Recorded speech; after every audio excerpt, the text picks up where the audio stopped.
Hello students. आज हम लोग ये सेशन कर रहे हैं जिसमें कि आर्टिकलशिप से रिलेटेड जितनी भी क्यूरीज होती हैं और हम इस पे चर्चा करेंगे। इसके अलावा इस चीज पे भी चर्चा करेंगे कि आपका सीवी जो है उसको कैसे आपको तैयार करना, उसमें क्या क्या चीज का ध्यान रखना है। इसके अलावा आर्टिकलशिप के साथ अपनी सीए फाइनल की स्टडीज को कैसे मैनेज करें। ठीक है, तो और आपकी भी बहुत सारी क्यूरीज होंगी। ठीक है, कितने घंटा पढ़ना चाहिए, कब से पढ़ाई चालू कर देनी चाहिए, ऑफिस के साथ कैसे टाइम निकालेंगे, और आउट स्टेशन से ऑडिट होंगी तो कैसे मैनेज करेंगे। ऐसे बहुत सारी आपके भी क्वेरीज होंगी। तो सभी के आंसर देने के लिए अभी हमारे साथ वन बाय वन एक एक करके जुड़ते जा रहे हैं सभी लोग। तो सबसे पहले हमारे साथ में यहाँ पर हर्ष मित्तल जुड़ चुके हैं, अभी प्रियंकर भी हमारे साथ है और यथार्थ पहुंचने वाले ही हैं, दो तीन मिनट में पहुंचने वाले ही हैं।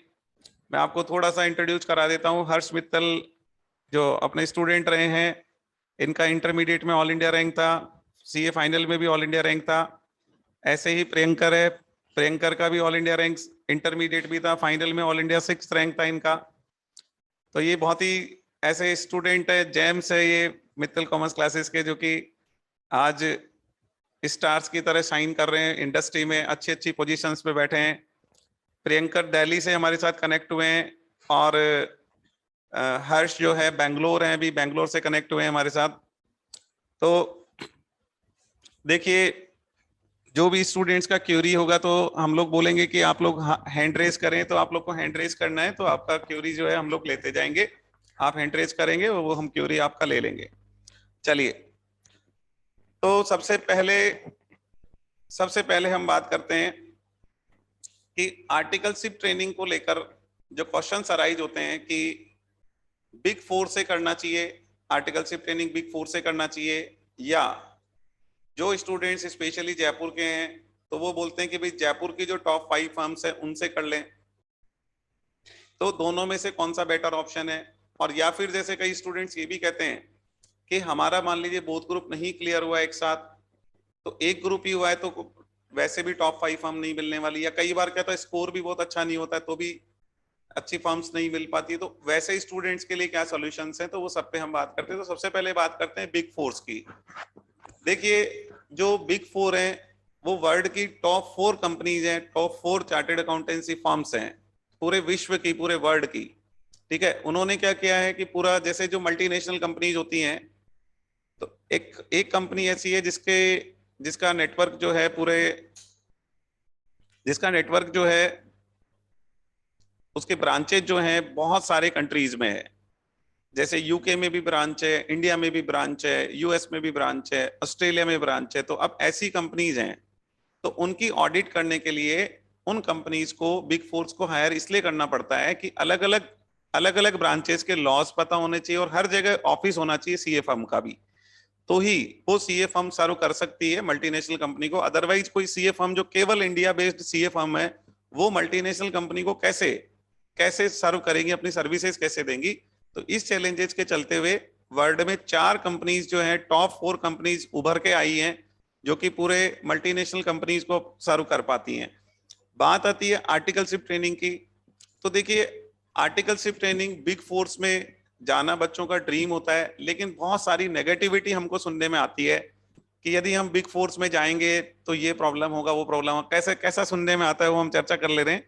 देखिए, बिग फोर्स में हमको सुनने में ये आता है कि केवल आपको एक ही फील्ड में डाल देंगे हैं और उसी फील्ड में आपको पूरा लाइफ स्पेंड करना पड़ेगा और आपको अलग अलग अलग तरीके का ऑडिट का एक्सपीरियंस नहीं मिलेगा, एक्सपोजर नहीं मिलेगा आपको।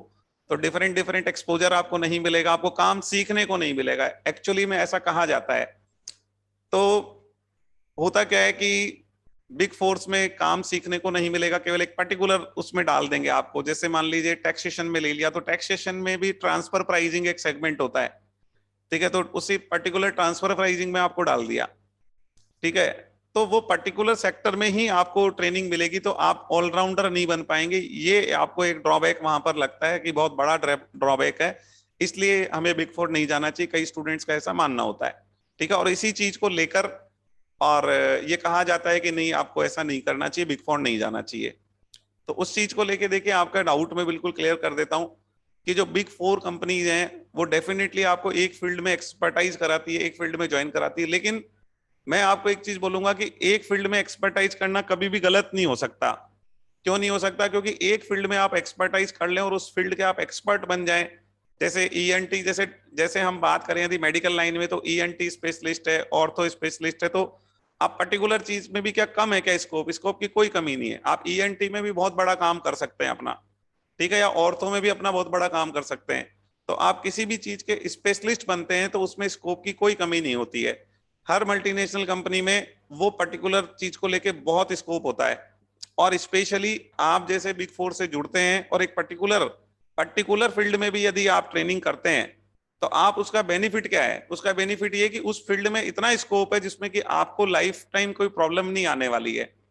आप ट्रांसफर प्राइजिंग जाएं या इंटरनल ऑडिट जाएं, इंटरनल ऑडिट का भी कोई पर्टिकुलर सेगमेंट है उसमें जाते हैं तो उससे कोई फर्क पड़ने वाला नहीं, उस सेगमेंट के आप एक्सपर्ट बन जाएंगे। और उसमें एक्सपर्टाइज करने के बाद में आपकी डिमांड उस फील्ड में ही होगी।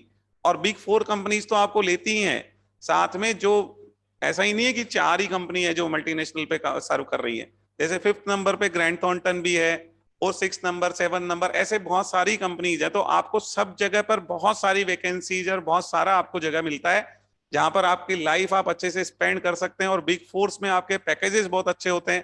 तो आपने एक पर्टिकुलर सेगमेंट में काम किया, हाँ यथार्थ आइए, यथार्थ भी आ गए हैं। यथार्थ अपना आ जाओ, ये हमारे साथ स्टूडियो में आ चुके हैं। इनकी सीए इंटरमीडिएट भी रैंक थी, सीए फाइनल भी रैंक थी, और इन्होंने आर्टिकलशिप ट्रेनिंग बिग फोर से करी है। कहाँ से करी है आपने? तो मैंने सर फर्स्ट ईयर अपनी आर्टिकलशिप केपीएमजी में करी थी, ट्रांसफर प्राइसिंग में। हाँ। फिर मैंने सेकंड ईयर में ट्रांसफर लेके मैं ईवाई में चला गया था, स्टैट्यूटरी ऑडिट में। स्टैट्यूटरी में चले गए? हाँ, तो केपीएमजी और ईवाई का मिक्स्ड एक्सपीरियंस है आर्टिकलशिप का। इनका एक्सपीरियंस केपीएमजी और ईवाई का मिक्स्ड एक्सपीरियंस है, दोनों में इन्होंने ट्रेनिंग करी है। पहले थोड़े टाइम तक केपीएमजी में की और फिर ईवाई में करी है। तो एक्चुअली इनका दोनों का एक्सपीरियंस है। तो बात हमारी जो चल रही थी, ये अभी जस्ट आए हैं, तो बात हमारी चल रही थी कि स्टूडेंट्स में लेके नेगेटिविटी होती कि एक ही फील्ड में और आपको डाल देंगे और आपको केवल उसी फील्ड का काम सीखने को मिलेगा, बाकी फील्ड का काम सीखने को नहीं मिलेगा, तो आपके लिए बिग फोर्स जाना खराब होता है। ऐसा जनरली सुनने में आता है, ऐसा नेगेटिविटी आता है। तो हम लोग यही बात कर रहे थे कि नहीं, नेगेटिविटी की कोई बात नहीं, एक पर्टिकुलर सेगमेंट में भी बहुत स्कोप होता है, बहुत स्कोप होता है, बहुत स्कोप होता है। आपको यदि आपको एक चीज बोलते हैं कि आपको ट्रांसफर प्राइजिंग में काम करना है और आपको वहां पे 50 लाख रुपए दे रहे हैं, ठीक है, तो आपको क्या लग रहा है, अच्छा है खराब है? अरे बढ़िया है ना, 50 लाख रुपए ट्रांसफर प्राइजिंग में मिल रहा है और आप सबके ऑलराउंडर बन के आपको यदि 10 लाख रुपए मिल रहा है, तो बताओ कौन सा ज्यादा बढ़िया है? तो आप यदि ट्रांसफर प्राइजिंग के एक्सपर्ट बन गए, वहां 50 लाख मिल रहा है, दिस इज गुड एनफ, ठीक है। 50 लाख से आपको बढ़ के 70 हो जाएगा, 1 करोड़ हो जाएगा। 1 करोड़ ट्रांसफर प्राइजिंग में जब क्रॉस कर सकते हो तो ट्रांसफर प्राइजिंग क्या चीज का बुरा है?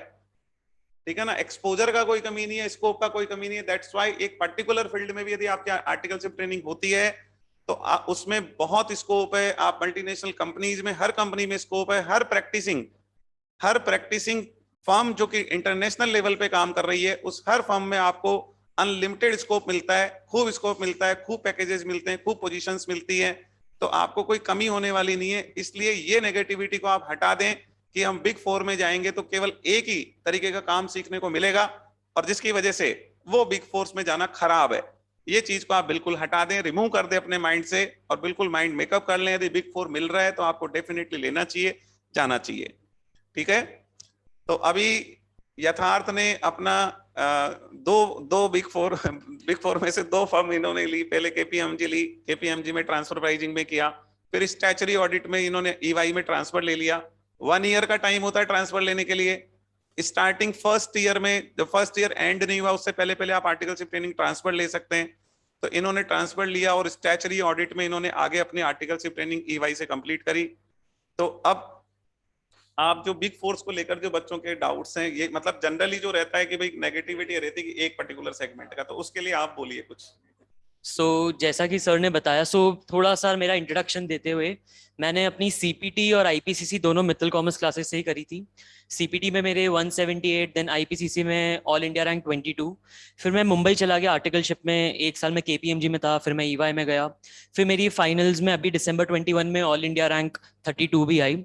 तो अब रही बात अपनी आर्टिकलशिप की, तो आर्टिकलशिप अगर बिग फोर मिड साइज, अब बिग फोर में क्या क्या लोग नेगेटिव मानते हैं कि क्यों बिग फोर नहीं करना चाहिए। एक तो जैसे सर ने बोला कि एक ही फील्ड में वो आपको काम देंगे ना, उसी में आप स्पेशलाइजेशन जैसा आपका हो जाएगा, पहला। दूसरा एक जो मिथ रहता है कि बिग फोर के साथ शायद पढ़ाई मैनेज नहीं होती है। तो ये जो दो बेसिक्स जो सबसे मेरे ख्याल से मेन प्रॉब्लम्स है, तो एक जैसे मैं आपको स्टैट्स बताता हूँ कि अभी दिसंबर 21 में 67 रैंकर्स है, उनमें से 47 रैंकर्स बिग फोर से हैं। 47 रैंकर्स बिग फोर से हैं। एंड रैंकर्स को जैसे सबको पता है कि कंपनियां सामने से आती है जॉब वगैरह देने के लिए, तो अब 47 रैंकर्स है, अब 67 टोटल रैंकर्स है, उनमें से उनको 2 या 3 लेने हैं। तो वो लोग सबसे पहला फिल्टर क्या लगाते हैं कि रैंकर हो, और दूसरा फिल्टर लगाते हैं कि आपने आर्टिकलशिप बिग फोर से करी हो। मतलब अगर आपने आर्टिकलशिप बिग फोर से नहीं करी और आप रैंक भी लिया है, तो आप आधी कंपनीज में तो चांसेस है कि आप पहले फिल्टर आउट हो जाओगे। तो ठीक बात है, मतलब वो प्रिफर करते हैं, इसमें कोई डाउट नहीं है। लेकिन मैं मतलब ये चीज तो बिल्कुल ठीक कर रहे हैं, लेकिन मैं आपको फिर बताता हूँ, जिन जिन बच्चों ने बिग फोर से ट्रेनिंग नहीं करी होती है और वो रैंक लाते हैं, तो उसका बेनिफिट तो देखो उनको होता ही है, इसमें कोई डाउट नहीं है। उनको एक एड ऑन एडवांटेज मिलता है। और बहुत सारे स्टूडेंट्स, अपने ही स्टूडेंट जो जयपुर की जो टॉप 5 फर्म्स, अच्छी फर्म से कर रहे हैं और जिन्होंने किया है और हमारे साथ जुड़े भी हैं, हर्ष भी हमारे साथ है जो जयपुर कालानी एंड कंपनी से, जयपुर। हर्ष, आपने कालानी एंड कंपनी से किया है? हर्ष को अनम्यूट कर दिए, अनम्यूट कर दो वहां से, या मेरे को होस्ट बना दो, मैं अनम्यूट कर देता हूँ।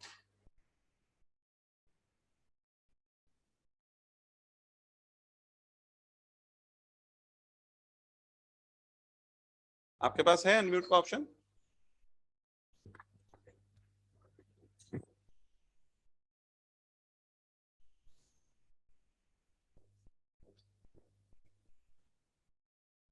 अनम्यूट हो गए? तो हम हर्ष से भी बात करेंगे। हर्ष ने कालानी एंड कंपनी जयपुर से अपनी आर्टिकलशिप ट्रेनिंग करी है और अभी बैंगलोर में है, और इनकी intermediate as well as CA final दोनों में ऑल इंडिया रैंक थी, और बढ़िया एक्सपोजर इनको मिला है, अच्छी कंपनी मिली है इनको, अच्छे पैकेजेस के साथ में काम कर रहे हैं।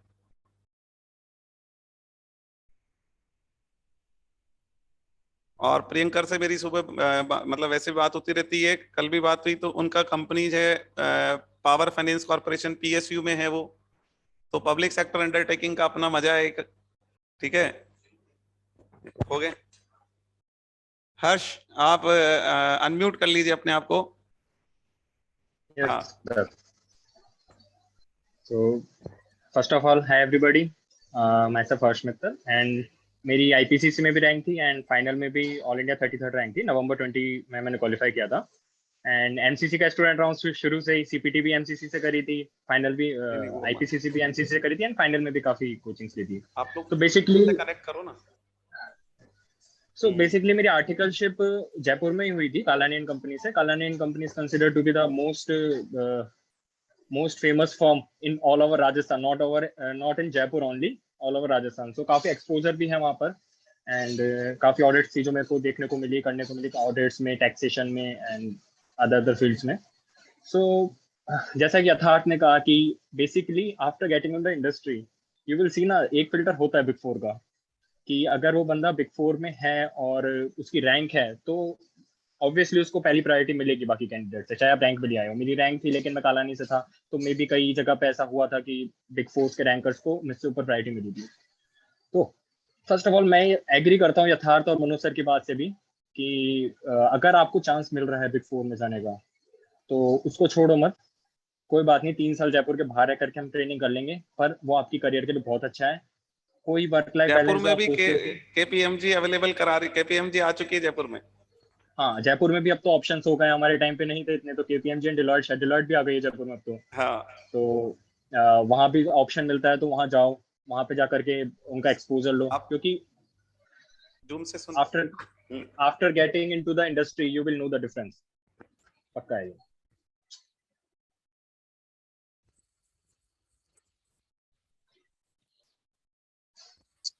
तो मतलब जैसा कि हर्ष ने बताया कि मतलब बिग फोर आर्टिकलशिप का एक रहता है, उसके अलावा बिग फोर से आर्टिकलशिप करने के बहुत सारे एडवांटेजेस है अदर देन जो आप काम वहाँ पे सीख रहे हो।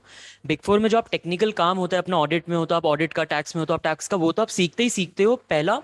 इसमें एक क्या, जब आप टेक्निकल काम सीखते हो बिग फोर की, क्योंकि क्लाइंट्स भी सारी बड़ी बड़ी कंपनियां होती है, तो आप उन बड़ी बड़ी कंपनियों के और उन HNIs वगैरह के आप टैक्स का और उनकी उन बड़ी बड़ी कंपनियों की आप ऑडिट करते हो, तो आपको एक जो कॉर्पोरेट, जो एक्चुअल कॉर्पोरेट कल्चर होता है ना, आपको एक उसका टेस्ट मिलता है, पहला। दूसरा, टेक्निकल काम के अलावा आपकी जो उसमें ग्रूमिंग होती है, लाइक क्योंकि आपका बिग फोर एनवायरनमेंट है, आप डायरेक्टली आप क्लाइंट से आप ऑडिट क्लाइंट फेसिंग सर्विस है, right? So you will be directly interacting with the clients, and वो क्लाइंट्स होंगे बड़ी बड़ी कंपनीज के।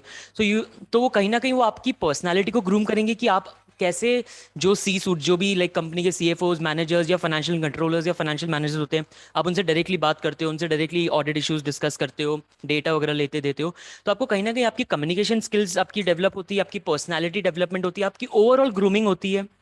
उसके अलावा अब जब बिग फोर काम करता है तो उनका डॉक्यूमेंटेशन का तरीका भी कहीं ना कहीं बहुत ज़्यादा अलग होता है, जो आपको कहीं ना कहीं आपके डॉक्यूमेंटेशन में आपकी जो टेक्निकल स्किल्स, जो माइक्रोसॉफ्ट ऑफिस सूट में जितने भी एक्सेल वगैरह, पावर पॉइंट वगैरह बनाना, एंड वर्ड पे कैसे क्या चीज़ें करना, आपको एक प्रॉपर डॉक्यूमेंटेशन करना भी आता है चीज़ों को, आपको चीज़ों को प्रेजेंटेबल करना आ जाता है, जो कि CA में कहीं ना कहीं बोलते हैं ना कि MBA कहीं ना कहीं कम्युनिकेशन और प्रेजेंटेशन में अपन से आगे निकल जाते हैं।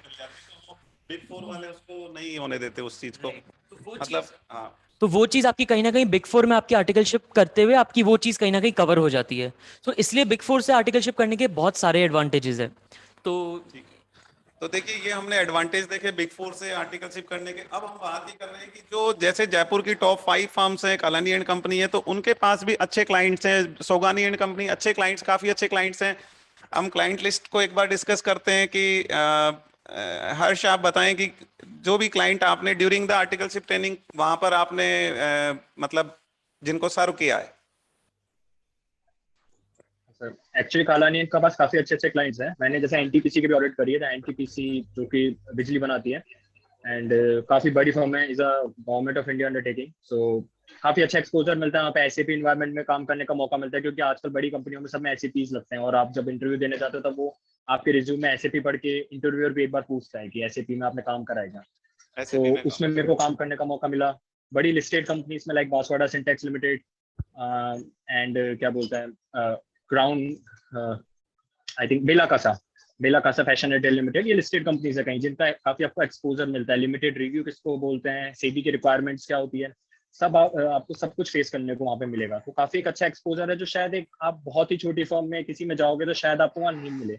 और आपके पास इंटरव्यूअर को बोलने के लिए कुछ होता भी आफ्टर गेटिंग इनटू इंडस्ट्री कि मैंने ये काम करा है, और वहाँ पे आप उसको पागल नहीं बना सकते कि आप नहीं करा और आप उसको बोल दें, क्योंकि दे नो प्रैक्टिकल एक्सपीरियंस अगर आपको है तभी आप वहाँ कुछ बोल पाओगे। तो एक अच्छा एडवांटेज है, अगर आपको बिग फोर नहीं मिलती है तो you can move to this companies. हाँ देखिए आपको अच्छा हर्ष ने हमको बताया कि अच्छी कंपनीज, बैठो बैठो, अच्छी कंपनी जो है वो जयपुर की टॉप 5 में भी जो ऑडिट्स हैं, आपके पास एक अच्छी अच्छी अच्छी लेवल की कंपनीज होती हैं। वो कंपनीज आपको एक्सपोजर अच्छा देती है, मतलब जैसे जो कंपनीज के नाम बताए हर्ष ने, वो भी अच्छी कंपनी, काफी बड़ी कंपनीज है, उनमें भी आपको सीखने को काफी मिलता है। प्रियंकर आप बोलें कि क्या एक्सपीरियंस रहा आपने। देखिए प्रियंकर ने जो आर्टिकलशिप ट्रेनिंग, आपको एक चीज बताएं कि प्रियंकर का ऑल इंडिया 6th रैंक था CA फाइनल में, और इन्होंने जो आर्टिकलशिप ट्रेनिंग करी उनका एक्सपीरियंस ही हमको बताएंगे अभी। इनका एक्सपीरियंस न कोई बिग फोर का है, न कोई बहुत जैसे जयपुर की टॉप 5 से भी नहीं की, but he got all India 6th rank. तो ऐसा नहीं है कि हम बहुत बड़ी कंपनी से करेंगे या बिग जयपुर की, मतलब या तो बिग फोर से करेंगे या जयपुर की टॉप 5 से करेंगे तो ही आपको अच्छा एक्सपोजर मिलेगा। अभी प्रियंकर पावर फाइनेंस कॉर्पोरेशन में वर्किंग में है, दिल्ली पोस्टेड है, और बहुत अच्छा इनका वहां पर मतलब बहुत ही बढ़िया इनका पोजीशन है, और इन्होंने कोई अच्छी फर्म से नहीं किया। लेकिन आप ऐसा समझिए कि इनका ऑल इंडिया रैंक आया और इनको जो एक्सपोजर मिला वो बहुत बढ़िया है। तो आप इनका भी एक्सपीरियंस हम सुनते हैं। हाँ प्रियंकर बोलिए। Good afternoon, everyone. My name is Priyankar Jain, and sir ने already कहा that मेरी CA final में all India 6th rank थी. So basically here we are discussing about the articleship experience and all.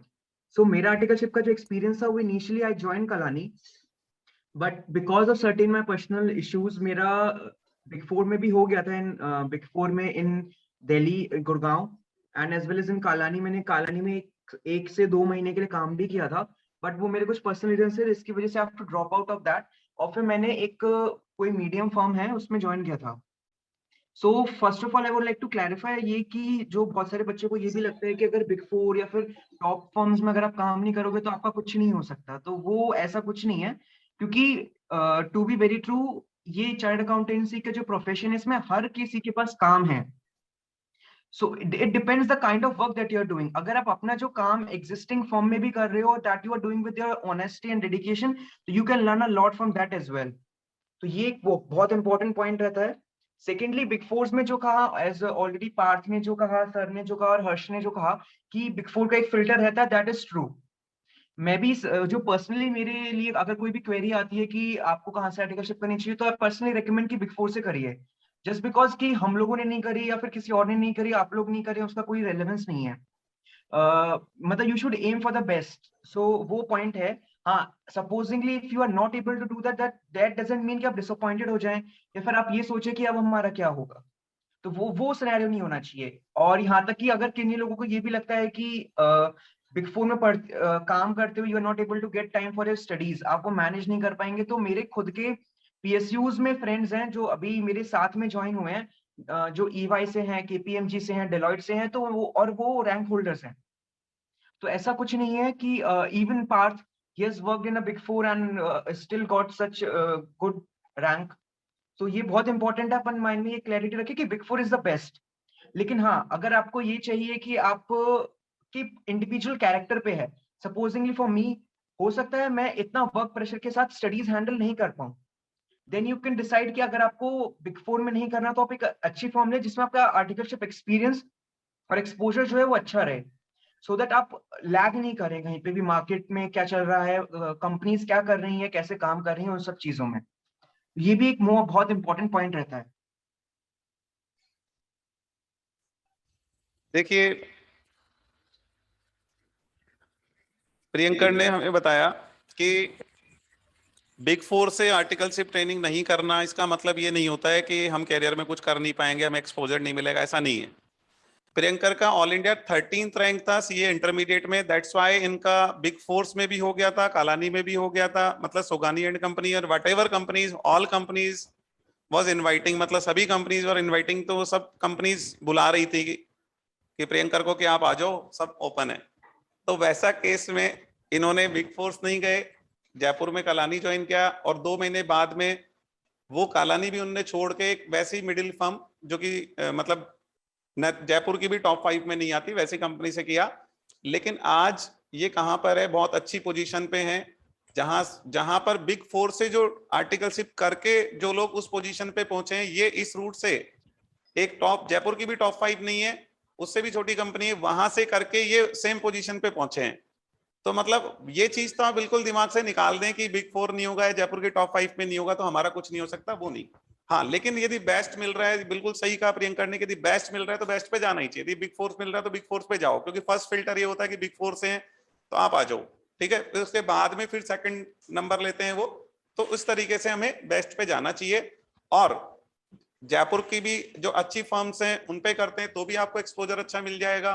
और आपने यदि डिसाइड करा है कि नहीं मुझे बढ़िया से काम करना है, मुझे आगे अपनी पढ़ाई पे ध्यान देना, अच्छा एक चीज और इम्पोर्टेंट जो प्रियंकर ने बताई, बिल्कुल परफेक्ट चीज है कि आपकी पर्सनैलिटी ऐसी नहीं है कि आप ऑफिस के बहुत ज्यादा वर्कलोड के साथ पढ़ाई कर सको, तो उस केस में आपको फिर अवॉइड करना चाहिए बिग फोर को, क्योंकि आप बिग फोर में वर्क प्रेशर बहुत ज्यादा हुआ आपका ऊपर।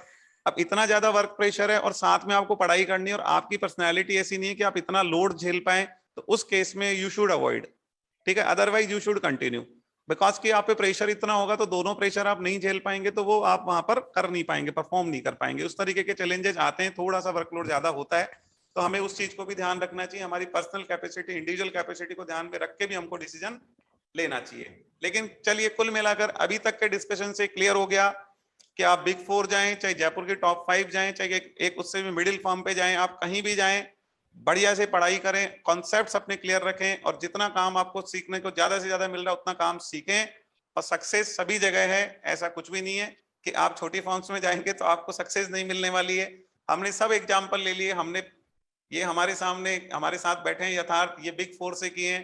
प्रियंकर जो कि बिग फोर से भी नहीं है और जयपुर के टॉप 5 से भी नहीं है और उससे मिडिल कंपनी से, और एक हमारे साथ जयपुर के टॉप 5 से जो हर्ष है, तो सभी तीनों स्टूडेंट हमारे साथ है। अक्षित भी आने वाले थे, अभी अक्षित का कुछ फैमिली इमरजेंसी के कारण नहीं आ पाए, अक्षित ने भी बिग फोर से किया।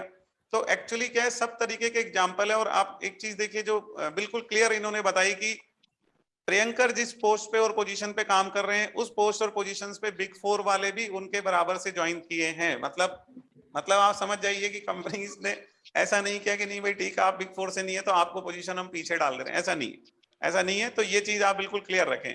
तो अब आपको पर्सनल कैपेसिटीज और सब चीज को ध्यान रखते हुए डिसीजन लेना है, लेकिन बेस्ट पे जाना चाहिए। सभी लोग बोलते हैं तो फर्स्ट प्रायोरिटी आपकी होनी चाहिए बिग फोर, सेकंड प्रायोरिटी होनी चाहिए जयपुर के टॉप 5, उसके बाद की प्रायोरिटी होनी चाहिए वैसी, ठीक है, कि और कोई फॉर्म ले लें। ये प्रायोरिटीज ऐसी होनी चाहिए। बाकी आपकी पर्सनैलिटी और आपकी अवेलेबिलिटी, आपको कहाँ क्या मिल रहा है, वो सब चीज पे डिपेंड करेगा। चलिए अब नेक्स्ट मुद्दे पे आ जाते हैं।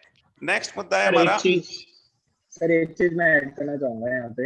हाँ आपने जी। पर्सनल कैपेसिटी का बोला था, बट एक सजेशन मेरा ये है कि not in the big four, आप किसी बड़ी कंपनी जयपुर में भी ज्वाइन करोगे, कालानी या फिर सोगानी को, आपको वर्क प्रेशर वहाँ पे मिलना है काफी। तो सिर्फ ये नहीं है कि आप इसको फर्स्ट प्रायोरिटी आप ये बनाए कि इंडिविजुअल कैपेसिटी में ही आपको एक बार आपको देखना पड़ेगा कि आप मैनेज कर सकते हो नहीं कर सकते। जब तक आपका टेंजिबल प्रॉब्लम वहाँ नहीं है ना कि आप नहीं कर सकोगे मैनेज बिल्कुल भी, कि फैमिली में किसी की तबीयत हमेशा ही खराब रहती है और मेरे को हमेशा यहीं रहना पड़ेगा या कुछ ऐसा कुछ, तब तक आप इस फैक्टर को कंसीडर मत करो, आप ज्वाइन करो, सब मैनेज हो जाता है। मेरे को भी यही लगता था आफ्टर क्लियरिंग आईपीसीसी कि शायद मैं बिग फोर का प्रेशर कालानी का प्रेशर नहीं कर पाऊंगा। मेरे भाई कालानी में था जिसने कालानी से ही आर्टिकलशिप करी है, वो भी सीए था, बट उसके बाद जब मैंने वो ज्वाइन करा तो I know I can handle and everybody can handle. So ठीक है, जब तक कोई टेंजिबल प्रॉब्लम नहीं है डोंट अवॉइड इट, ट्राई करो, क्योंकि वहाँ का जो एक्सपोजर आपको मिलेगा वो आपके आगे करियर में बहुत काम आने वाला है। जस्ट एक पॉइंट रखना था सर। तो ठीक है, अब हम लोग चलते हैं नेक्स्ट मुद्दे पर कि जो सीवी बनाने को लेकर बच्चों के कुछ क्वेश्चंस होते हैं। तो सीवी में किन किन चीजों का ध्यान रखना चाहिए, एक बार के लिए यथार्थ आपको कुछ बता रहे हैं। क्योंकि मतलब अपन 12th करते हैं, 12th के बाद फाउंडेशन फिर आईपीसीसी कर लेते हैं, तो अब तक अपन को काम नहीं पड़ता कि हमें सीवी बनाना पड़े। So this would be the first time जब आप लोगों को आपका सीवी बनाना पड़ेगा आर्टिकलशिप के लिए। अब सीवी में कुछ एकदम बेसिक्स जो रहते हैं, जो आपको मतलब कैसे एक ओवरऑल क्या स्ट्रक्चर रहता है यूजुअली सीवी में, दैट रिवॉल्व्स अराउंड कि बेसिकली यूजुअली सीवी एक पेज का होना चाहिए। सीवी अपना एक पेज का होना चाहिए और उसमें बेसिकली क्या क्या कवर होना चाहिए। पहला स्टार्ट हो सकता है आपकी जो बेसिक डिटेल्स हो गई, आपका नाम, कॉन्टैक्ट नंबर, मेल आईडी और एड्रेस हो गया। एड्रेस में you just need to mention कि आप कौन सी सिटी से हो। फिर आगे आपके जो एकेडमिक्स के बारे में आपको आपके बारे में लिखना है कि आपने क्या एकेडमिक, आपकी 12th, फाउंडेशन, इंटरमीडिएट का रिजल्ट वगैरह आपका क्या है, तो आपने एकेडमिक क्वालिफिकेशन के बारे में लिख दिया। उसके बाद जो आजकल थोड़ा सा फोकस जो ये बिग फोर्स और जो बिग सिक्स जो बड़ी बड़ी कंपनी आजकल देने लग गई है, वो है आपके एक्स्ट्रा करिकुलर्स और आपके अचीवमेंट्स में। कि चलो आप पढ़ाई तो कर रहे हो, आपने सीए इंटरमीडिएट निकाला, आप पढ़ाई में अच्छे हो दिख रहा है, बट आप साथ में एक्स्ट्रा क्या कर रहे हो, आपकी एक्स्ट्रा करिकुलर्स क्या है, आपके अचीवमेंट्स क्या है। तो उसमें जो भी अपने स्कूल टाइम में अपना करा है, जो भी हमने एक्स्ट्रा करिकुलर बाहर करा है, कोई क्लब्स के लिए कुछ करा है, कोई एनजीओ के लिए काम करा है, कोई सोसाइटी के लिए कुछ काम करा है, तो वो सारी चीजें आपको एक पेज में लिखनी है। और उसके अलावा कई बार होता है कि हमें कोई और किसी जगह पे, सपोज अपने हमारा फैमिली बिजनेस है, हमने फैमिली बिजनेस में थोड़ी हेल्प करी है, तो उन सब बारे के बारे में आप लिख सकते हो कि ठीक है आपको थोड़ा practical knowledge and practical exposure भी है। So this is how an overall CV looks, and ये सारा एक वन पेज में आप समराइज कर सकते हैं। देखिए इंपॉर्टेंट चीज इन्होंने बताई कि सीवी ज्यादा लंबा नहीं होना चाहिए। 4 पेज का सीवी बना देंगे वो ठीक नहीं है, आप एक पेज में सीवी बनाएं और जो बेसिक चीजें यथार्थ ने बताई वो डालें। और हर्ष आप कुछ ऐड करना चाहेंगे, प्रियंकर आप कुछ ऐड करना चाहेंगे इसमें? Yes sir, I would like to add one more point कि जो यथार्थ ने बोला दैट इज ट्रू कि सबसे पहले आप बेसिक डिटेल्स दीजिए, सेकंड आप अपनी एकेडमिक क्वालिफिकेशंस दीजिए, एंड थर्ड पॉइंट में आप अपनी एक्स्ट्रा करिकुलर दीजिए। अदरवाइज अगर आपने कोई सर्टिफिकेट कोर्सेज किए हुए हैं या फिर आपकी कोई एक्स्ट्रा अचीवमेंट्स हैं ड्यूरिंग योर स्कूल टाइम, वो सब आप मेंशन कीजिए। एक थोड़ा सा कई बार बच्चे students might make a mistake कि वो हॉबीज वगैरह ये जो चीजें हैं ये भी मेंशन कर देते हैं, पर्सनल इंटरेस्ट एंड हॉबीज। तो क्वाइट मतलब मेरे अकॉर्डिंग है कि उसको आप अवॉइड कीजिए, क्योंकि क्या होता है कि आप इनोसेंस या डिसेंसी कीजिए कि वो गलती से आप उसको मेंशन कर देते हैं, लेकिन एग्जामिनर उसको किस एंगल से उसको देख रहा है, किस पर्सपेक्टिव से आपके कैरेक्टर पे उसका इंप्रेशन जाता है, वो आपको पता नहीं पड़ता। जैसे फॉर एग्जाम्पल मतलब कि ये मेरा पर्सनल एक्सपीरियंस है कि मैंने हॉबी में लिख दिया था, and then one of the person in Wipro, ये मेरा एससीए फाइनल के टाइम पे था, वो उसने पूछता है कि अच्छा आपने हॉबी में लिखा है, टेल मी समथिंग अबाउट, मतलब उससे रिलेटेड मुझे क्वेश्चन पूछा। I was not able to answer that. तो उसने सिंपली पूछा कि ये हॉबीज हम ये नहीं जानना चाहते कि आपका कैरेक्टर, आपका इंटरेस्ट किस चीज में है, हम ये जानना चाहते हैं what kind of person you are, आपकी आई फॉर डिटेल है या नहीं है। बिकॉज अल्टीमेटली सीए मतलब ये कि आपकी चीजों के ऊपर नॉलेज और जो पकड़ है वो बहुत अच्छी होनी चाहिए, एंड आई फॉर डिटेल होना चाहिए, तो वो आपकी है या नहीं है। तो या तो आपको उसके बारे में कंप्लीट नॉलेज हो, अदरवाइज आप उसे मत लिखो। बिकॉज आप जो इंटरव्यू ले रहा है उसको आप ब्लफ नहीं कर सकते, फिर उसको आप बेवकूफ नहीं बना पाएंगे। एक पॉइंट ये है। सेकंड पॉइंट ये कि जो आईपीसीसी तक हम लोग एक्चुअली ज्यादा हमारा एक्सपोजर नहीं होता। जैसे एमबीए स्टूडेंट की इंटर्नशिप हो चुकी होती है, एमबीए स्टूडेंट के पास प्रेजेंटेशन, उन्होंने प्रोजेक्ट्स वगैरह पे काम किया होता है। हम लोगों ने आईपीसीसी जब तक क्लियर की तब तक सिर्फ पढ़ाई करी है। तो हमारा जो एक्स्ट्रा करिकुलर होगा मोस्टली वो स्कूल टाइम का होगा, that is 10th 11th and 12th की जो क्लासेस हैं उस टाइम का होगा। तो अब उसमें इम्पोर्टेंट ये कि अगर आपने कोई भी कंपटीशन में पार्टिसिपेट करा है तो इम्पोर्टेंट है कि आप उसको मेंशन करें। If you have been in any leadership position during your schools, की आपने हेड बॉय थे या फिर आप कोई वॉलंटियर रहे किसी एक्टिविटी में, कोई आप किसी एसोसिएशन या एनजीओ से एसोसिएटेड थे, कोई क्लब एक्टिविटी का पार्ट थे, all this things should be mentioned. ये आपको लगता है कि इंपॉर्टेंट नहीं हो, लेकिन ये आपके कैरेक्टर के ऊपर एक अच्छा इंप्रेशन डालती है that apart from being good in studies आप एक ओवरऑल ऑलराउंड पर्सन है। राइट। एंड जैसा प्रियंकर ने बोला इन्हीं 2 पॉइंट्स को क्लब करते हुए कि इंस्टेड ऑफ डायरेक्टली राइटिंग कि मेरी हॉबी सपोज क्रिकेट खेलना है या मेरी hobby is cooking, instead of writing directly in direct words आप ऐसे लिख सकते हो कि मैंने so and so cricket tournament में पार्टिसिपेट करा है या मैंने so and so cricket tournament जीता है। कि अब सपोज आप बोलते हो कि मेरी हॉबी क्रिकेट खेलना है, तो पहला सवाल क्या आता है कि भाई इसने क्रिकेट कहाँ खेला है। So instead of directly writing कि भाई क्रिकेट ये वो कॉमा लगा लगा के, इंस्टेड ऑफ बताओ कि आपने उस हॉबी में आपने करा क्या है, कि आप कैसे परस्यू करते हो। तो वो भी कहीं ना कहीं आपका एज अ पर्सन आपका कैरेक्टर शो करता है कि it's not that कि आप सिर्फ हॉबी कहने के लिए hobby, but you are doing something for your hobby, so it adds on to your character. Yes, definitely I'll agree with that point यथार्थ, क्योंकि वो डेफिनेटली सबसे पहले क्वेश्चन ये आता है आप अपनी हॉबी में करते क्या हैं। सपोज अगर कोई ये लिख दे कि मेरा बैडमिंटन या फिर मेरा कोई स्पोर्ट्स खेलने का, फुटबॉल का शौक है, तो वो पूछते हैं कि अच्छा आप खेलते हैं, कैसे खेलते हैं, क्या होता है उसमें। अब वो अगर वो पर्सन फिर सेकंड टाइम में अगर आंसर ये करता नहीं मैं खेलता नहीं हूँ सर, तो वो बहुत गलत इंप्रेशन जाता है। तो बी क्लियर अबाउट दैट कि आपने उस हॉबी के लिए क्या किया हुआ है, अगर आपकी वो हॉबी है तो। हर्ष, आप कुछ ऐड करना चाहेंगे? हाँ सर, यथार्थ की बात से मैं बिल्कुल एग्री कर रहा हूँ कि सीवी ज्यादा बड़ा नहीं होना चाहिए। मोस्ट प्रोबेबली आप ट्राई करो उसको एक ही पेज में रखने का, 1 पेजर का, बिकॉज आपका जो इंटरव्यूअर होगा ना वो बैठेगा नहीं उसको 2 पेज का पढ़ने के लिए।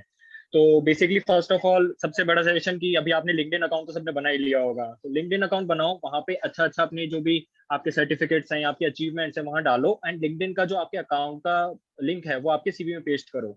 सो आजकल वर्चुअली सीवी शेयर होते हैं, तो नॉर्मली अगर पर्सन आपका लिंक्डइन अकाउंट विजिट करता है तो उसको काफी कुछ आपके बारे में देखने को मिलेगा कि आपने क्या क्या करा है, कहाँ से स्कूलिंग करी है, स्कूलिंग में कुछ अच्छा सर्टिफिकेट किया है, क्योंकि आप सारी चीजें सीवी में नहीं लिख सकते। और एक पेज में सीवी बनाने के लिए आपको ठीक है मेन चीजें वहां रख दी, लेकिन सारी चीजें आप वहां रखो, वहां पे पेस्ट करो उस चीज को, ताकि एक रेफरेंस सबका मिलेगा। और आपके लिंक्डइन में क्या कनेक्शंस हैं उस पर भी काफी फर्क पड़ता है। आपका नेचर डिटरमाइन भी होता है कि how you are connecting, how you are socialising with the people. बिल्कुल, तो ये हमने सीवी के बारे में समझा, बिल्कुल परफेक्ट बातचीत हुई है, आप लोगों ने पूरा इनपुट ले लिया होगा।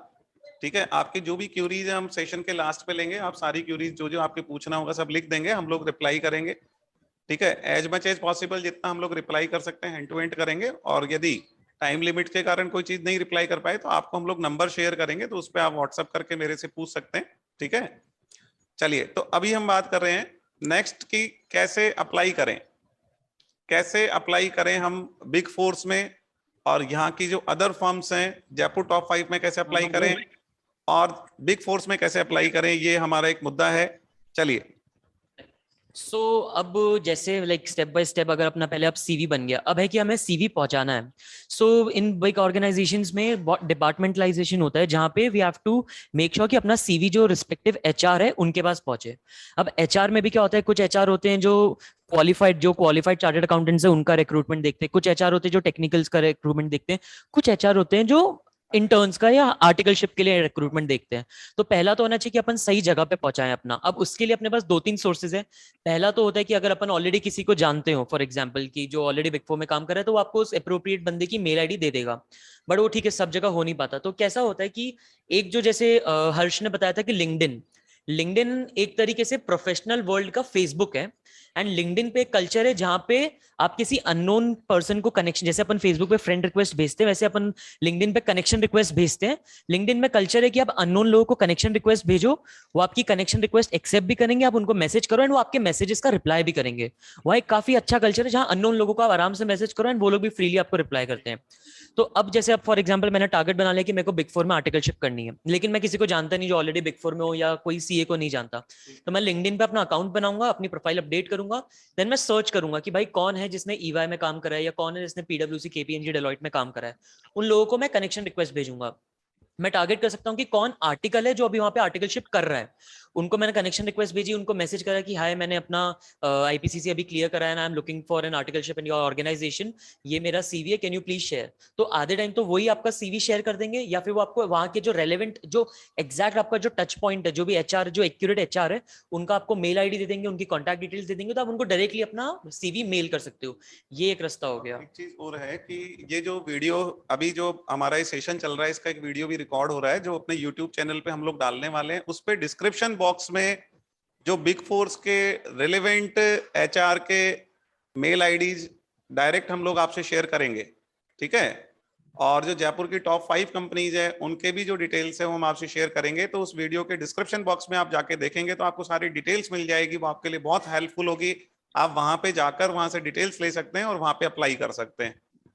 तो ये तो एक तरीके से हो गया कि जितना भी मेहनत का काम था, जो भी आपको सारी जितनी भी हमने चीजें बोली मेहनत की, वो सारी सर ने आपके लिए ऑलरेडी करके उसको एक जगह पे लिया है। तो आई गेस उसका यूज कर लो। अब आपको ऑलरेडी अब कुछ करने की जरूरत नहीं है। अब आपको जो करना है सिर्फ आपको आपके सीवी पे ध्यान देना है, और जो आप मेल की जो बॉडी होगी, लाइक जब आप मेल करोगे तो एक तो हो जाता है कि hello please find attached my CV and आप भेज देते हो, एक थोड़ी सी बॉडी में हो ना, क्योंकि हर कोई सीवी एकदम से खोलेगा नहीं।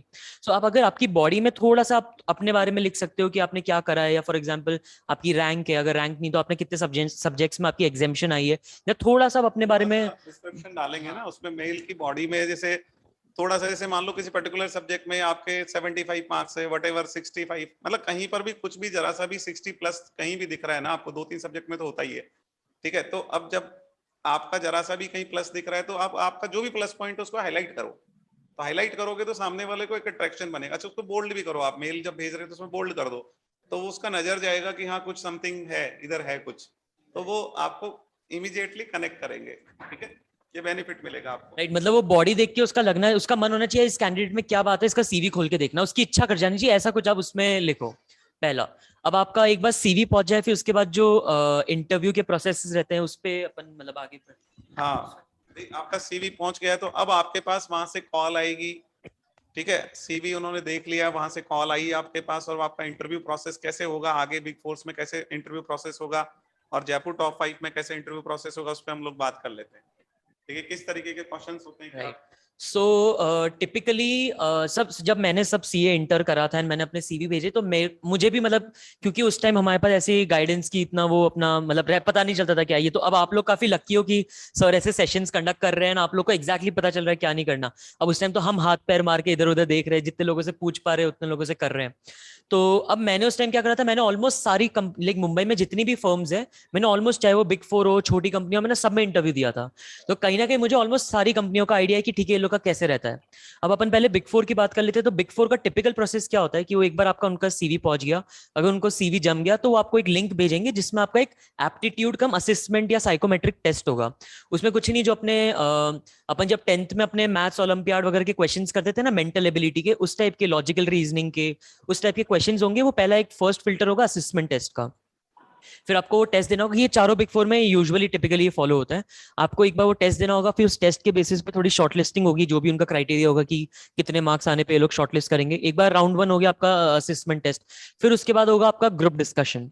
अब ग्रुप डिस्कशन होगा, ग्रुप डिस्कशन में टिपिकली वही होगा कि आपको 4 या 5 लोगों का या 10 लोगों का आपका ग्रुप बनाएंगे, उसमें आपको एक टॉपिक देंगे और उस टॉपिक में आपको डिस्कस करना है, एंड देन उसके बेसिस पे वो लोग वापस शॉर्टलिस्ट करेंगे। यहाँ पे ग्रुप डिस्कशन और डिबेट दोनों में डिफरेंस होता है, तो वो अपन को समझना पड़ेगा। फिर आपका जीडी के बेसिस पे आपका शॉर्टलिस्टिंग हुआ, फिर उसके बाद एक एचआर राउंड होगा। एचआर राउंड में आपसे वो जो एचआर टाइप के क्वेश्चंस होते हैं, जैसे आपकी स्ट्रेंथ क्या है, आपकी वीकनेसेस क्या है, या tell me something about yourself, या इस टाइप के जो टिपिकल क्वेश्चंस होते हैं वो सारे पूछेंगे एचआर राउंड में। फिर एक बार HR राउंड हो गया, फिर उसके बाद एक टेक्निकल राउंड आएगा। अब टेक्निकल राउंड में बेसिकली जो मैनेजर्स वगैरह होंगे जिनके साथ आप एक्चुअली काम करने वाले हो, वो आपसे थोड़े टेक्निकल क्वेश्चंस पूछेंगे। अब टेक्निकल क्वेश्चंस में किस टाइप के क्वेश्चंस आ जाएंगे कि अगर आप सपोज ऑडिट में जा रहे हो या अपने ऑडिट के लिए अपना कैंडिडेचर भेजा है, तो आपसे ऑडिट रिलेटेड क्वेश्चंस पूछेंगे जो आपने एसएस अभी तक आईपीसीसी तक पढ़े, जो आपने आईपीसीसी तक पढ़ा है वो ही आपसे पूछेंगे। तो आपको वो एक बार ब्रश अप कर रहे हो, रिवाइज करके जाना पड़ेगा। ऑडिट में जा रहे हो तो आपसे ऑडिट और एएस रिलेटेड क्वेश्चंस, अगर आप टैक्स के लिए अप्लाई कर रहे हो तो आपसे डायरेक्ट टैक्स रिलेटेड क्वेश्चंस, या इनडायरेक्ट टैक्स है तो जीएसटी रिलेटेड आपसे क्वेश्चंस टेक्निकल राउंड में पूछेंगे। एंड देन आपका एक लास्ट एंड फाइनल राउंड होगा पार्टनर राउंड, जो कहीं ना कहीं सिर्फ एक फॉर्मेलिटी होता है, बट कहीं ना कहीं आपको एक्सपोजर देने के लिए, आपको टॉप लीडरशिप से मिलवाने के लिए आपसे पार्टनरशिप राउंड होता है। सो मोटा मोटी ये अपना टिपिकली होता है। अब कुछ फर्म्स में हो सकता है कि जीडी के पहले एचआर हो जाए, एचआर के बाद जीडी हो जाए, बट टिपिकली ये सारे राउंड्स होते हैं। और ये राउंड्स तो हो गए बिग फोर के। अब मिड साइज में क्योंकि उनका इतना व्हाट कैन आई से, उनका इतना स्पेशलाइज्ड डिपार्टमेंट नहीं होता एचआर का, या वो लोग इतना स्ट्रक्चर्ड वे में नहीं करते। उनके कहीं ना कहीं कुछ जगहों पे टेस्ट होते हैं, जो इनिशियली एक टेस्ट ले लेते हैं और फिर सीधा एचआर राउंड और फिर सीधा जो फाइनल टेक्निकल राउंड कम पार्टनर राउंड होता है। और इस तरह से आपका मिड साइज में भी आपकी एंट्री हो जाती है। तो ये आपने समझा कि मतलब इंटरव्यू प्रोसेस कैसा होता है। तो आपको सुन के लग रहा होगा अरे इतना सारा राउंड्स और इतने लोग इतने सारे इंटरव्यू लेने वाले हैं, तो मतलब जॉब से भी ज्यादा लग रहा है। लेकिन ऐसा कुछ नहीं है, इन्होंने बता दिया कि किस तरीके के मतलब आपके जनरल क्वेश्चंस आएंगे और थोड़ा सा चेक करते हैं वो लोग, तो करेंगे ही डेफिनेटली। फिल्टर करना ही होता है तो वो थोड़ा फिल्टर करेंगे तो ठीक है, अपने को कोई चैलेंज नहीं है, आप लोग ट्राई करें। देखिए हमें अपना बेस्ट एफर्ट्स करना होता है, उसके बाद क्या होना है क्या नहीं होना उस पर ज्यादा ध्यान नहीं लगाना है, अपने को तो एफर्ट करना है। अपने एफर्ट करेंगे तभी तो स्कोप है, तभी तो चांस बनते हैं। अभी आप एफर्ट ही नहीं करेंगे तब तो क्या ही होने वाला है, कुछ ही नहीं होने वाला, राइट। इसलिए अपना बेस्ट एफर्ट करो। प्रोसेसेस हम लोग बता रहे हैं क्योंकि आपको प्रोसेसेस की जानकारी होगी तो आपके लिए एफर्ट राइट डायरेक्शन में होगा और आप उस चीज पे काम करेंगे तो बेटर लगेगा, रेदर देन कि हमें कुछ पता नहीं है और हम जा रहे हैं आगे रास्ते में। तो थोड़ा सा आपको पता होता है तो अच्छा रहता है। चलिए, तो ये हमने बात की किस तरीके से आपके इंटरव्यूज होंगे।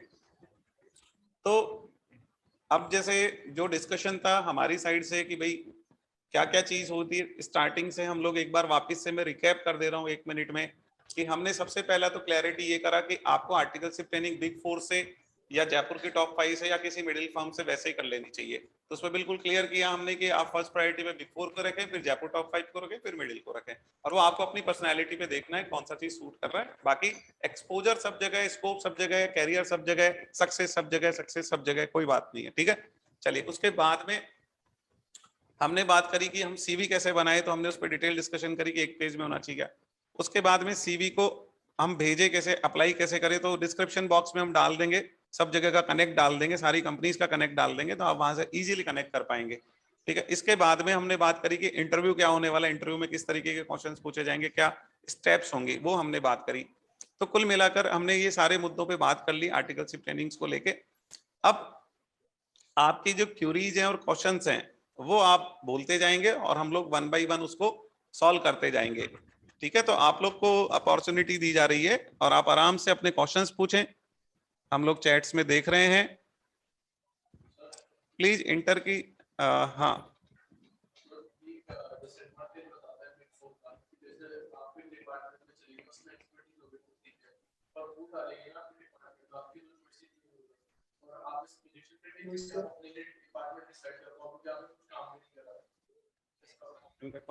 सो हम लोग मतलब जूम पे तो सेशन हो ही रहा है, उसके अलावा हमारे पास सामने भी बहुत सारे स्टूडेंट्स बैठे हैं। तो उनका एक क्वेश्चन आया कि बिग 4 में हमें एक पर्टिकुलर एरिया, एक पर्टिकुलर डिपार्टमेंट में हमें डाल देते हैं और हमें वो ही करना पड़ता है और उसमें हमारी चॉइस नहीं होती है। तो ये एक डिसएडवांटेज मानते हैं, ये उनका क्वेश्चन है। तो इसमें बेसिकली कैसा होता है कि आपको जब आप अपना सीवी भेज रहे होते हो, तो आपको जब आपका सीवी कंसिडर हो रहा होता है तो वो आपसे पूछ लेते हैं, या आपको भी बताना होता है कि आप ऑडिट डिपार्टमेंट में आपका इंटरेस्ट है या टैक्स में आपका इंटरेस्ट है। तो जो आपका इंटरेस्ट होता है आप उसी के लिए अप्लाई करते हो। अगर आपने बोला ऑडिट तो आपको ऑडिट में कंसिडर करेंगे, टैक्स बोला तो आपको टैक्स में कंसिडर करेंगे। तो आपका पहला वो जो आपका ब्रॉड डिपार्टमेंट है ऑडिट, वो आपका क्लियर हो जाएगा कि ठीक है मैंने ऑडिट बोला था, मेरे को ऑडिट में ही लेंगे। अब सपोज ऑडिट में वैकेंसी नहीं है तो आपको कंसिडर ही नहीं करेंगे, टैक्स में वैकेंसी बट आपको कंसिडर नहीं करेंगे बिकॉज आपने ऑडिट बोला है। सेकंड इसमें लेवल आता है कि अब मेरे को ऑडिट करनी है, मेरा ऑडिट में सिलेक्शन हो गया। अब ऑडिट में कौन से सेक्टर की करूंगा, टिपिकली केपी मतलब कोई भी बिग फोर 3 सेक्टर्स में यूजुअली डिवाइड करती है। एक होता है एफएस, जो फाइनेंशियल सेक्टर है, जिसमें अपन banks, NBFCs, asset management companies, उन सब की ऑडिट करते हैं।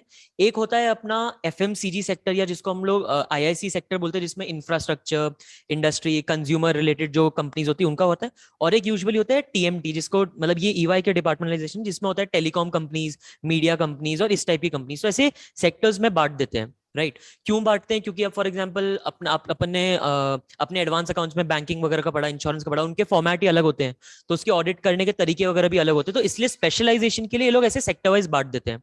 आपको ऑडिट आपकी चॉइस का मिल जाएगा। अब आप कौन से सेक्टर में जाओगे, यूजुअली इसमें दो चीजें होती है। अगर इनके पास दोनों में, तीनों सारे डिपार्टमेंट्स में एम्पल अमाउंट ऑफ अपॉर्चुनिटीज होती, तो वो लोग आपसे प्रेफरेंस लेते हैं कि आपकी कौन से, आपको कंपनी बताएंगे कि भाई ऐसे ऐसे टाइप के सेक्टर्स, आपसे प्रेफरेंस लेंगे और जितना पॉसिबल हो पाएगा वो आपको उसी जो आपकी प्रेफरेंस है उसी डिपार्टमेंट, उसी सेक्टर के ऑडिट में आपको प्लॉट करेंगे।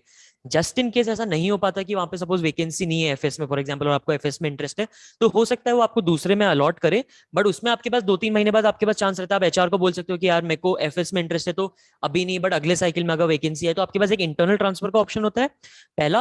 और दूसरा, आपको आपने ऑडिट बोला तो आपको ऑडिट तो मिल ही जाएगा वैसा। मतलब ये क्वेश्चन था कि वो अपने हिसाब से सेक्टर दे देंगे तो हम क्या करेंगे। बिल्कुल क्लियर हो गया है कि वो अपने हिसाब से सेक्टर नहीं देंगे, आपसे प्रेफरेंस लेंगे ही लेंगे, ठीक है। और आपके प्रेफरेंस में ही वैकेंसी होगी तो लेंगे, और दूसरे में वैकेंसी है तो भी आपको नहीं लेंगे, ठीक है। तो ये बिग फोर को लेके जो क्वेश्चन था वो हमने किया क्लियर। अब हम देखते हैं स्टडी के बारे में बताएं, फाइनल की स्टडी कैसे करेंगे इसके साथ में। तो देखिए सीए फाइनल की स्टडीज आपको आर्टिकलशिप ट्रेनिंग ज्वाइन करने के मतलब बहुत ज्यादा दिनों तक वेट नहीं करना चाहिए। मतलब 1.5 महीना 2 महीना मान लो आप थोड़ा रिलैक्स पीरियड और ऑडिट पे सेटल हो जाओ बस। उसके बाद में यू शुड स्टार्ट 1 by 1, मतलब एक एक करके सब्जेक्ट स्टार्ट करेंगे। जैसे आपने पहला एक सब्जेक्ट स्टार्ट किया, अच्छा पहले वो सब्जेक्ट आपको स्टार्ट करने जो प्रैक्टिकल सब्जेक्ट्स होते हैं, जो चेंजेस जिनमें नहीं आते। जैसे कॉस्टिंग है तो कॉस्टिंग अब आज के 25 साल पहले भी वही कॉस्टिंग था और आज भी वही कॉस्टिंग है, तो कॉस्टिंग में चेंज नहीं आता। फाइनेंशियल मैनेजमेंट में चेंज नहीं आता, वही लिवरेज है, वही फॉरेक्स है, वही डेरिवेटिव्स है, वही व्हाटएवर, ठीक है। तो फॉरेक्स मतलब फाइनेंशियल मैनेजमेंट में चेंज नहीं आता है। आपका अकाउंटिंग में भी इंड एएस अप्लाई हो चुके हैं, तो अब जो फॉरेक्स मतलब जो आईएफआरएस का एक्सपोजर आना था वो आ चुका है, तो अब जनरली चेंजेस के चांसेस नहीं है। जब वो चेंजेस हो रही थी, स्विचिंग हो रही थी आईएफआरएस पे, तब तो चेंजेस थे, बट अब स्टेबल हो गया है काफी हद तक। तो जो सब्जेक्ट चेंजेबल नहीं है और प्रैक्टिकल है, वो सब्जेक्ट आपको स्टार्टिंग में उठाने चाहिए, और एक एक सब्जेक्ट उठाना चाहिए। पहले एक सब्जेक्ट उठाया, जो भी देखिए ज्यादातर तो आपको पता ही है कि सारे बच्चे रिकॉर्डेड क्लासेस से ही फाइनल्स करते हैं, ठीक है।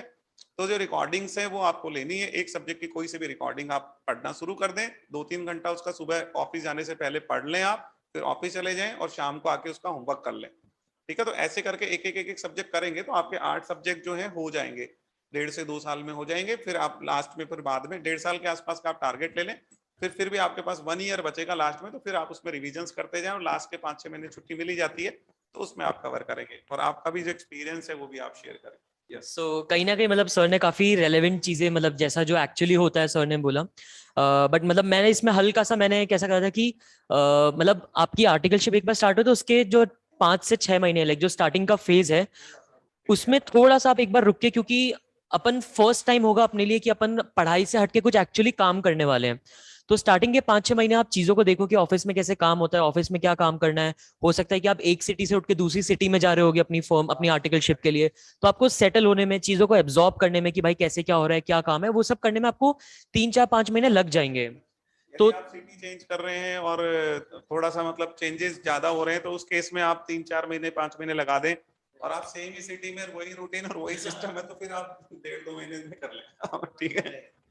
एक बार 5-6 महीने आप चीजों को एब्जॉर्ब करके कि कैसे क्या हो रहा है, एक बार आप अपना नया मोशन सेट करके कि ठीक है भाई आर्टिकलशिप कैसे क्या है, चीजों को कैसे काम करना होता है, क्या हायरार्की होती है, ऑफिस में कैसे डील करना है, क्लाइंट को कैसे डील करना है, 5-6 महीने आप इस पे, क्योंकि सीए का कहीं ना कहीं सबसे बड़ा यूएसपी क्या है कि आपको अभी से लाइक 12th आपने दिया फाउंडेशन आईपीसीसी, 12th के 1-1.5 साल के अंदर अंदर आपको प्रैक्टिकल एक्सपोजर मिलने लग जाता है, और वो भी प्रॉपर कॉर्पोरेट प्रैक्टिकल एक्सपोजर, जो मेरे ख्याल से सीए करिकुलम का सबसे बड़ा यूएसपी है। तो इसलिए स्टार्टिंग में 5-6 महीने अपन को उस पर ज्यादा ध्यान देना चाहिए कि भाई प्रैक्टिकली कैसे क्या चीजें रन हो रही है, ऑफिस कैसे चल रहे हैं, क्या काम हो रहा है, तो उस पर एक बार ध्यान देके फिर आपको एक बाय एक जैसे एक एक सब्जेक्ट उठा के आपको अपनी क्लासेस खत्म कर लेनी चाहिए। अब अपने सीए फाइनल्स में 8 सब्जेक्ट है, तो आप कौन सा सब्जेक्ट पहले करें? तो जैसा सर ने बोला कि जिसमें अमेंडमेंट ज्यादा होते हैं, जैसे लॉ हो गया, अपना ऑडिट हो गया, टैक्स हो गया, इन सबको अपन को रखना है लास्ट के लिए, और जो बाकी प्रैक्टिकल सब्जेक्ट्स हो गए, कॉस्टिंग, एफआर, एसएफएम, इन सबको अपन पहले कर सकते हैं। अब इसमें कैसा होगा कि आप लोग जब ऑडिट करोगे तो आपको पता चलेगा कि अगर आप लोग सपोज बिग 4 या बिग 6 या बड़ी बड़ी कंपनीज में हो, तो वहां पे जो आपके क्लाइंट्स होंगे उनके सारे फाइनेंशियल स्टेटमेंट्स और उनकी सारी चीजें इंडेस के अराउंड रिवॉल्व कर रही होगी, और अपन आईपीसीसी में कहीं ना कहीं अकाउंटिंग स्टैंडर्ड्स पढ़ के आए हैं, तो वहां पे आपको हो सकता है थोड़ा सा फ्रिक्शन या थोड़ी सी प्रॉब्लम आए। सो एक चीज अपन कर सकते हैं कि जैसे हमने, क्योंकि अपन ने 5-6 महीने लेके काम समझ लिया कि क्या क्लाइंट्स पे अपन काम करने वाले हैं, क्लाइंट्स क्या फॉलो करता है, तो अब अपन को अगर दिख रहा है कि सपोज चलो भाई इंडेस पे क्लाइंट के सारे फाइनेंशियल या मेरे ऑलमोस्ट क्लाइंट्स पे इंडेस पे काम हो रहा है, तो मैं पहले फाइनेंशियल रिपोर्टिंग की क्लास ले सकता हूँ कि मैंने एफआर ले लिया तो मैंने इंडेस पढ़ भी लिया, प्लस मैं उसको साथ ही साथ प्रैक्टिकली अप्लाई भी करते जाऊंगा अपनी आर्टिकलशिप में, तो आप विथ थियोरेटिकल आपके पास हैंड्स ऑन उस पर एक्सपीरियंस भी आ जाएगा, तो आप पहले एफआर कर सकते हो। अब जैसे कुछ लोगों का इंटरेस्ट होता है कि वो सीए के साथ साथ दूसरे कोर्सेज, फॉर एग्जांपल सीएफए करते हैं। अब अगर आपके मन में ऐसा कुछ सीएफए जैसा कोई या कोई फाइनेंशियल रिलेटेड कोई कोर्स करने का मन है, तो आप लोग पहले एसएफएम कर सकते हो। मतलब आपका क्या प्लान है, आपको कैसा क्या समझ में आ रहा है उसके हिसाब से, बट आपको स्टार्ट एफआर, एसएफएम, कॉस्टिंग, ये तीनों सब्जेक्ट से करना है। उसके बाद आप ऑडिट लॉ उठा सकते हो, और उसके बाद आपको डीटीआईडीटी उठाना है। और इलेक्टिव आपको ये एक बार इलेक्टिव जो सब्जेक्ट जो अपना पेपर 6 होता है इलेक्ट, वो एकदम सबसे लास्ट। क्यों? क्योंकि आप पहले सारे सब्जेक्ट्स पढ़ोगे, आप प्रैक्टिकली 3 साल काम करोगे, तो आपको आपका इंटरेस्ट समझ में आएगा कि यार मेरे को किस में ज्यादा इंटरेस्ट है। अगर मेरे को टैक्स में ज्यादा इंटरेस्ट आ रहा है सारी चीजें करने के बाद, तो मैं शायद इंटरनेशनल टैक्स ले लूं। मेरे को एफआर में इंटरेस्ट आ रहा है तो मैं हो सकता है मैं जीएफआरएस ले लूं। राइट, तो इलेक्टिव आपको उस पर डिपेंड करेगा, तो इलेक्टिव को अपन को लास्ट के लिए रखना है और बाकी इस ऑर्डर में चलना है। इलेक्टिव पेपर्स तो हम लास्ट में लेंगे। देखिए सीक्वेंस ऑलमोस्ट फाइनल है कि पहले प्रैक्टिकल सब्जेक्ट्स लेंगे कॉस्टिंग, एसएफएम और एफआर में से, उसके बाद आप थ्योरी सब्जेक्ट्स लेंगे, लॉ, ऑडिट, ये सब्जेक्ट्स सब लेंगे। उसके बाद में आप डीटीआईडीटी, वो लास्ट में, मतलब डीटीआईडीटी लेंगे, और लास्ट से लास्ट में जो इलेक्टिव पेपर, एक पेपर आपका इलेक्टिव होता है, उस पेपर को आपको लास्ट में लेना है। बिकॉज की जो इलेक्टिव पेपर होता है वो किसी पेपर से कनेक्टेड होता है। जैसे इंटरनेशनल टैक्सेशन जो है वो टैक्स से कनेक्टेड है, ठीक है, तो वो कनेक्टेड होता है सारा। जैसे रिस्क मैनेजमेंट है आरएम है, तो वो एसएफएम से कनेक्टेड है, तो हाँ, तो वो एफआर से कनेक्टेड है। तो ऐसे वो इलेक्टिव सब्जेक्ट्स जो है बाकी के रिमेनिंग 7 सब्जेक्ट से कनेक्टेड है। तो आप उनको पहले वालों को पढ़ लें और अपना इंटरेस्ट समझ लें, और उसका प्रैक्टिकल ट्रेनिंग में एक्सपोजर भी ले लें, देन फिर इलेक्टिव पेपर लास्ट क्लास में कर लें आप, ठीक है। तो ये सीक्वेंस रहेगा आपका ट्यूशंस लेने का। और आपके क्वेश्चंस हम देख लेते हैं।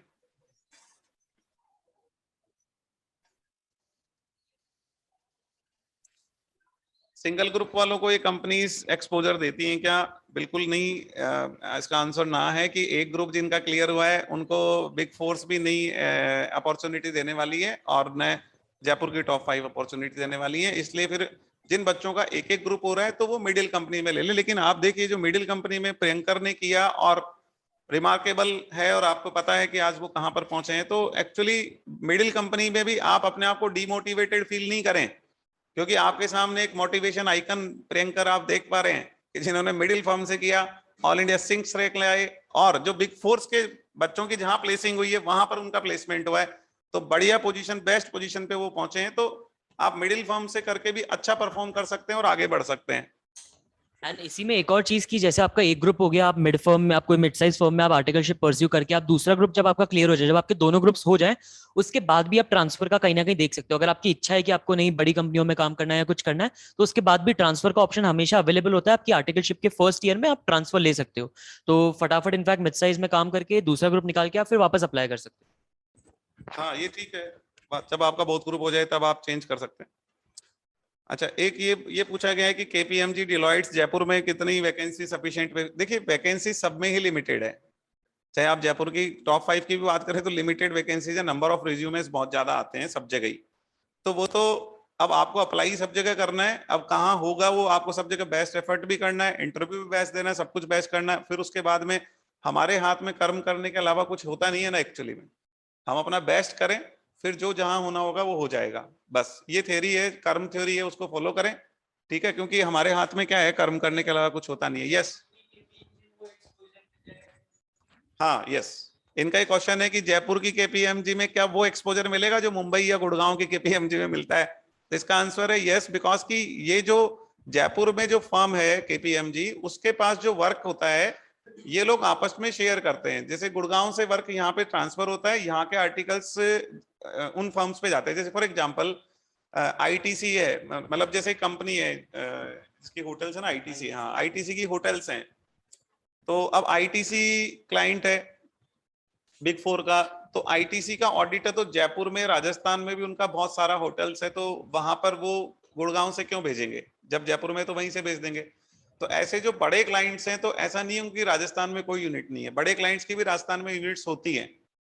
जैसे टाटा इंडिकॉम है, टेलीकॉम का है, जियो है, तो जियो का जयपुर में भी ऑफिस है, ठीक है। तो किसी के पास रिलायंस की ऑडिट है, तो राजस्थान में बहुत बड़ा रिलायंस का काम है, तो आपको जयपुर से 2-3 स्टेट दे देंगे, एमपी दे दिया, राजस्थान दे दिया, तो बड़ा क्लाइंट तो उनके पास क्लाइंटल तो वही है ना, बिग साइज क्लाइंटल है, तो उसका यूनिट्स यहाँ है। नहीं तो फिर उनको लगता है कि यहाँ पर जो मतलब यहाँ से मैन पावर कहीं स्विचिंग करानी है, तो वो लोग दूसरी जगह भी ऑडिट अलॉट कर देते हैं।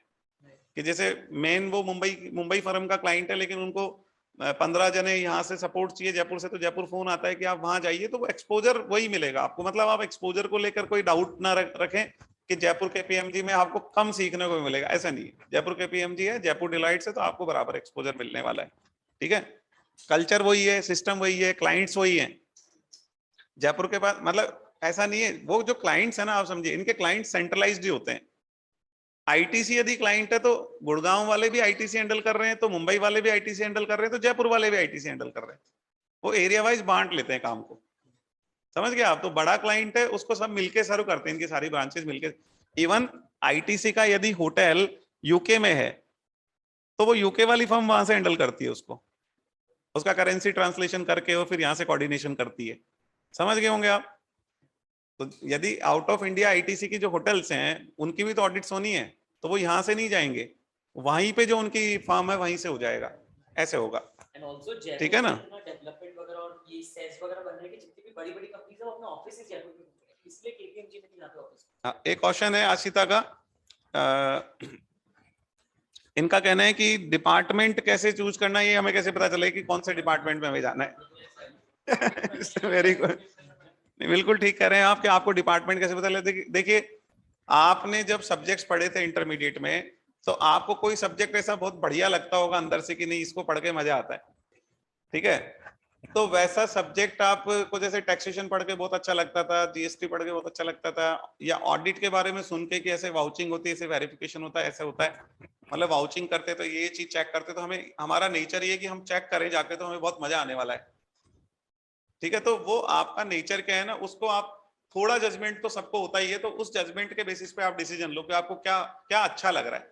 जैसे आप आपसे क्वेश्चन पूछते हैं कि आपको भेजेंगे कहीं पे, वहां चेक करना है कि क्या क्या हो रहा है, पूरा चीज चेक करना है। कि जैसे फॉर एग्जांपल केस एक्सपेंस हो रहे हैं, तो केस एक्सपेंस हो रहे हैं, तो उसका बिल आ रहा है, तो बिल में कितना अमाउंट लिखा हुआ है, तो उसका उतने का ही वाउचर बना है ना, उसमें कुछ करेक्शन तो नहीं हुआ, कुछ पैरामीटर्स देंगे, तो वो चेकिंग करनी है आपको जाके। तो आप कंपनी में जाएंगे वहां चेकिंग करेंगे, होटल में जाएंगे वहां चेकिंग, जहां जाएंगे जहां चेकिंग करेंगे, चेकिंग चेकिंग चेकिंग चेकिंग। तो आपको वैसा अच्छा लगता है तो आप समझो आपको ऑडिट में जाना है। या आपको ऐसा अच्छा लगता है कि टैक्स की कैलकुलेशंस करनी है और आपको मजा आता है उसमें कैलकुलेशंस करके, और टैक्स किसी का कैलकुलेट करके और मजा आ जाता है, तो फिर आपको टैक्सेशन आपका कप ऑफ टी है। तो यू शुड अंडरस्टैंड कि आपके अंदर से क्या चीज की आवाज आ रही है, वो आपको थोड़ा सुनना पड़ेगा। उसके लिए कोई कुछ नहीं कर सकता, तो आपको ही सुनना पड़ेगा कि आपके अंदर से क्या चीज का आवाज आ रहा है, बस वही आपका इंटरेस्ट एरिया है। राइट, सो कहीं ना कहीं यही होता है। और मतलब अब ये जैसे ये जो आपका इंटरेस्ट हो गया, अब मैं कुछ चीजों के ऐसे प्रोज एंड कॉन्स बता सकता हूँ कि टैक्स करो तो क्या एडवांटेज है, क्या डिसएडवांटेज है, ऑडिट करो तो क्या एडवांटेज है, क्या डिसएडवांटेज है। तो अब टैक्स में कैसा रहता है कि टैक्स सिर्फ टैक्स का काम करते हैं। लाइक अगर सपोज आप डायरेक्ट टैक्स में, तो आप सिर्फ डायरेक्ट टैक्स का काम करोगे, वो आप में रिटर्न फाइलिंग हो गया, आपका असेसमेंट्स वगैरह हो गया, आपका लिटिगेशन हो गया, वो सारी चीजें टैक्स में आएगी। अब अगर आपका एकदम ही ज्यादा interest tax as a subject में है, तो टैक्स आपके लिए है। But on other end audit में क्या रहता है, ऑडिट में क्योंकि आप फाइनेंशियल स्टेटमेंट्स की ऑडिट करते हो, तो फाइनेंशियल स्टेटमेंट्स आपको एक आपकी बहुत बहुत ब्रॉड लेवल पे और एक बहुत डिटेल लेवल पे आपकी बहुत अच्छी अंडरस्टैंडिंग डेवलप होती है, आपकी बेसिक्स बहुत अच्छे से ब्रश अप होते हैं, क्योंकि आप फाइनेंशियल स्टेटमेंट्स की एक एक लाइन, एक एक फाइनेंशियल स्टेटमेंट कैसे बनते हैं, क्या ट्रायल बैलेंस है, क्या फ्लो हो रहा है, क्या कैसे कनेक्टिविटी है, तो आपकी बेसिक अंडरस्टैंडिंग बहुत अच्छी हो जाती है। सेकंड, क्योंकि आप ऑडिट प्रोसेसेस की भी करते हो, आजकल जो इंटरनल कंट्रोल, फाइनेंशियल रिपोर्टिंग, मतलब जो फाइनेंशियल रिपोर्टिंग कंट्रोल्स पे जो रिपोर्टिंग वगैरह होती है, सर्टिफिकेशन होते हैं, तो उसकी वजह से आप क्लाइंट के प्रोसेसेस की भी ऑडिट करते हो। तो आप जिस भी क्लाइंट की या जिस भी सेक्टर के प्लेयर की ऑडिट करोगे, तो आपको वो इंडस्ट्री या वो कंपनी कैसे काम करती है, आपको वो भी अच्छे से आ जाएगा, आपको सेक्टर इंडस्ट्री के बारे में भी इंफॉर्मेशन मिल जाएगी, आपको नॉलेज मिल जाएगी, और आपको जो बेसिक्स होते हैं, जो आपको आगे आप कुछ भी करोगे आपके जो काम आएगा, वो सारी चीजें आपको ऑडिट में सीखने को मिलेगी। एंड आपको जनरल जनरल सारी चीजें मिल जाएगी, instead of specialising into one small notch और into getting into one niche field. So I guess audit और टैक्स में ये एक वो हो जाता है। हाँ, सो फाइनेंस डिपार्टमेंट में बेसिकली ऑर्डर मतलब आर्टिकलशिप नहीं होती है। जो फाइनेंस डिपार्टमेंट है, जो फाइनेंस सेक्टर में कंपनियां होती है, फॉर एग्जांपल अपनी बैंक हो गई, एनबीएफसी हो गई, या फिर एएमसी हो गई, जो asset management company, mutual fund companies हो गई, उनकी अपन ऑडिट करते हैं। उसको बोलते हैं कि हमने फाइनेंशियल सेक्टर की कंपनियों की ऑडिट करी है, हम फाइनेंशियल सर्विसेज में नहीं है वैसा। वो है। और कंपनी में जो डिपार्टमेंट होता है हर कंपनी में, उसको फाइनेंस डिपार्टमेंट बोलते हैं, ठीक है ना। फाइनेंस डिपार्टमेंट क्या होता है, जहां पर अकाउंटिंग का, टैक्सेशन का, ऑडिटिंग का, मतलब पूरा ही काम उसी डिपार्टमेंट में होता है। भाई जैसे एक मार्केटिंग डिपार्टमेंट हो गया, एक लीगल डिपार्टमेंट हो गया, तो मार्केटिंग डिपार्टमेंट में आपका ऑडिट का कोई काम नहीं है, मतलब एक चार्टर्ड अकाउंटेंट क्या काम है उसमें, तो मार्केटिंग होती है, ठीक है। तो एक्चुअली जो फाइनेंस क्या है, हर कंपनीज में जो डिपार्टमेंट्स होते हैं उसमें से फाइनेंस डिपार्टमेंट में ही अपन लोगों का काम है। चार्टर्ड अकाउंटेंट्स का काम फाइनेंस डिपार्टमेंट में, टैक्सेशन भी आपको फाइनेंस डिपार्टमेंट में जाके हैंडल करना है, ऑडिट भी आपको फाइनेंस डिपार्टमेंट में जाके करनी, तो करना काम आपको फाइनेंस में ही जाके है, ठीक है। तो वो एक तो फाइनेंशियल सेक्टर अलग चीज हो गई, और किसी भी कंपनी का फाइनेंस डिपार्टमेंट एक अलग चीज हो गई, राइट। एंड इसमें एक चीज ऑडिट का एक और जो फायदा होता है कि अपन जितने भी कोई सपोज ऑर्गेनाइजेशन होती है, तो उसमें डिफरेंट फंक्शंस होते हैं, जैसा सर ने बोला कि एचआर फंक्शन हो गया, मार्केटिंग हो गया, लीगल फंक्शन हो गया, फाइनेंस जो कॉर्पोरेट फाइनेंस फंक्शन हो गया। तो अब ऑडिट में क्या होता है ना, क्योंकि अपन फाइनेंशियल स्टेटमेंट की एक एक चीज पे करेंगे, तो अपने ऑडिट के परव्यू में मार्केटिंग एक्सपेंसेस भी आएगा। तो अपन जो इंडस्ट्री, अगर सपोज मेरे को आगे जाके इंडस्ट्री में जाना है, बट मेरे को पता नहीं इंडस्ट्री में काम क्या होता है, तो ड्यूरिंग माय ऑडिट मैं जो मार्केटिंग डिपार्टमेंट में जो मेरे क्लाइंट में जो बंदा काम कर रहा होगा, मैं उससे भी इंटरेक्ट करूंगा, देखूंगा कि वो कैसे काम कर रहा है। मैं लीगल टीम है उससे भी देख के डिस्कस करूंगा कि भाई तुम लोग कैसे काम कर रहे हो। एंड मैं हर फंक्शन में, marketing function, costing function, purchase function, inventory maintenance, मैं सारे लोगों के से जाके सबका, सारे लोगों का एक्सपोजर मिलेगा, सारे लोगों से मैं इंटरेक्ट करूंगा, तो मेरे को पूरी कंपनी के एक एक डिपार्टमेंट, एक एक फंक्शन के बारे में पता चलेगा कि कौन सी चीज कैसे होती है और किसका क्या रोल होता है। तो ये एक आपको एक्सपोजर ऑडिट में मिलता है, ओवरऑल आपके डेवलपमेंट, अंडरस्टैंडिंग डेवलप करने का। ठीक है। और जैसे ऑडिट में भी अलग अलग स्टैच्यूटरी ऑडिट है और इंटरनल ऑडिट है, वो तो आप जानते हैं सब चीज, ठीक है। चलिए,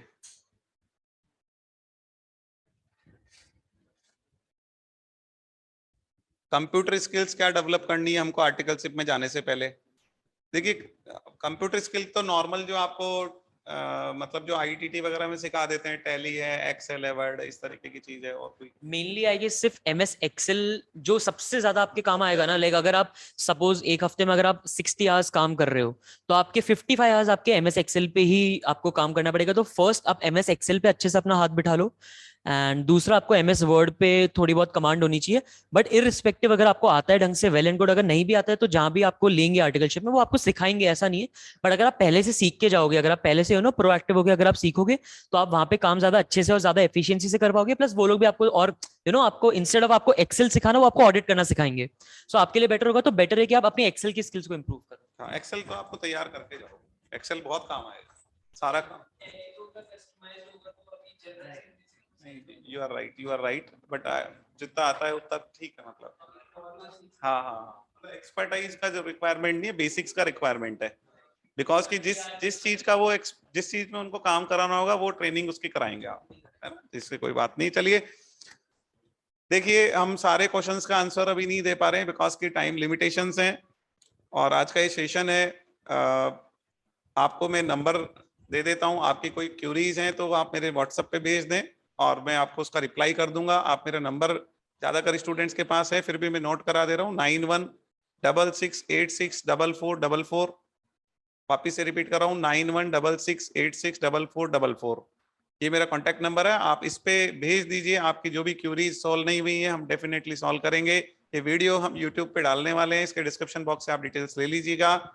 और ये आए हैं फ्रेंड, मतलब जो एलिमनीज हैं एमसीसी के, इन सभी को मतलब बहुत बहुत थैंक्स हैं कि इस तरीके के जो सेशंस कंडक्ट करें उनमें आते रहें, और जो भी स्टूडेंट्स हैं उनको गाइड करते रहें, क्योंकि आप लोगों के ही कदमों पर ये लोग चलना चाह रहे हैं। जो अभी जो स्टूडेंट्स आ रहे हैं वो आप लोग के पीछे ही चलना चाह रहे हैं, क्योंकि आप लोगों ने अच्छा करा है, सक्सेसफुली करा है, तो वो इसी पे चलना चाह रहे हैं।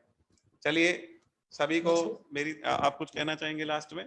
नहीं, मतलब आपको जिस भी टाइप की, जैसा सर ने बोला कि आपको जिस भी टाइप की जैसी भी हेल्प चाहिए, बिकॉज जब हमारा टाइम था, जब हम आपके स्टेज पे थे, लाइक जब हम लोग आईपीसीसी जस्ट हमारा रिजल्ट आया था, हम पास हुए थे, तो हमारे पास भी कोई था नहीं, तो हम लोग सर के पास आए कि सर अब हमें क्या करना है, अब आगे बताओ।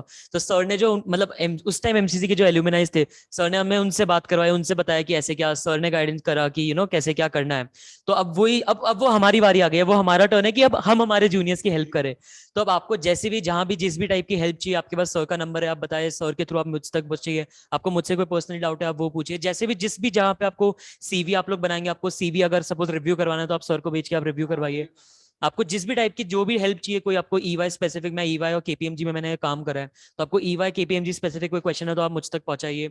मैं आपको डेफिनेटली, आपको जिस भी टाइप की, जिस भी लेवल पे हेल्प चाहिए वो, अब आप लोग अगर मुंबई जा रहे हैं तो मुंबई में कैसे रहना है, आरवीजी हॉस्टल वगैरह के क्या प्रोसेसेस है, उन सब में हेल्प, बिकॉज मैं पर्सनली 3 साल आरवीजी हॉस्टल रहा था मुंबई में जो है, तो आपको उसके रिगार्डिंग भी अगर कोई डाउट हो तो आप कुछ भी आप सर तक पहुंचाइए, और फिर अपन उसके अकॉर्डिंगली सेशंस कर सकते हैं आगे। हाँ, तो आपको जैसे किसी सिटी में जा रहे हैं, वहाँ ऑडिशंस को लेके, आरवीजी में कैसे एडमिशन होगा उसको लेके, वट जो भी कुछ आपकी क्यूरीज हैं आगे की, तो आप मेरे को व्हाट्सअप करें।